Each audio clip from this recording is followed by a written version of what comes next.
And just verifying the size of his raise. Pocket nines. And he's run into the jacks of Nijinsky. Oh boy. 1 million is the bet from Wong.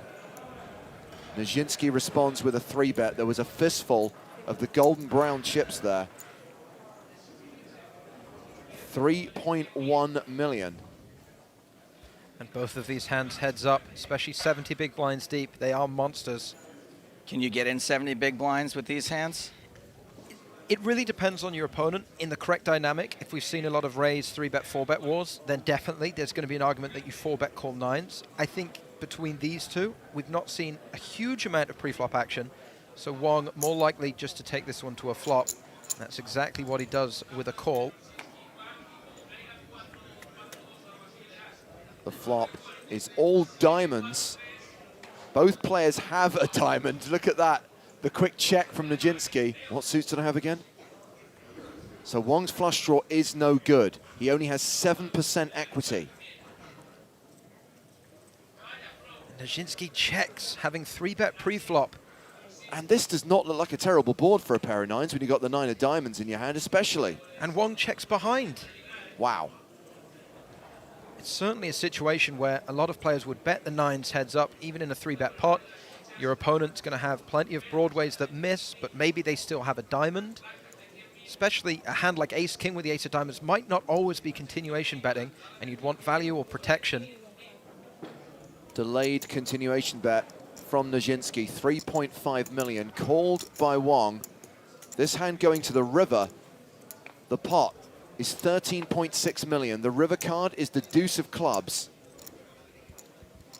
I think if I'm Nijinsky at this point, I'd be very, very happy with the strength of my hand. The flop's checked through. You've got a call on the turn. Your opponent's going to have some tens. And I think with the diamonds missing on the flop, and given he didn't bet the flop, he'll want to go big and look for what he would see as a pretty straightforward call if you've got a 10 here. Nines are basically the same hand, right? Right. Well, sometimes it's going to be like an ace-10 maybe. But I can't imagine nines are going to want to fold. It's one of those situations where Nijinsky played a time bank card and there was confusion about what had happened. Sometimes it looks like players are folding when actually they're playing the time bank cards. But it's such a clean river for Nijinsky to be able to value bet.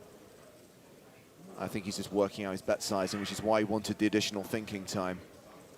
And here comes the bet, 12 million. He goes pretty much full pot. I like it. I really like it. I think if Wong gets here with a 10, he's very, very difficult for him to find a fold, given the flop was not bet. Obviously, like you say, Joe, nine's very, very similar hand. Except that you're losing to a 10 also.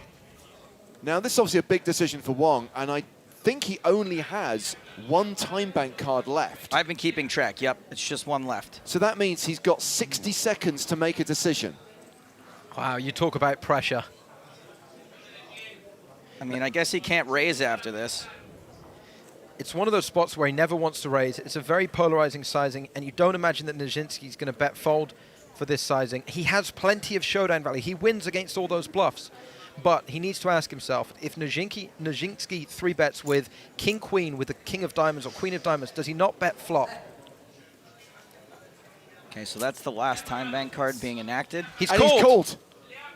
He called just before the counter hit 0, pressured into making a decision, and he makes the wrong decision. Pays off Nijinsky's huge value bet, and the stacks aren't close anymore. Nijinsky has the huge chip advantage, close to 120 big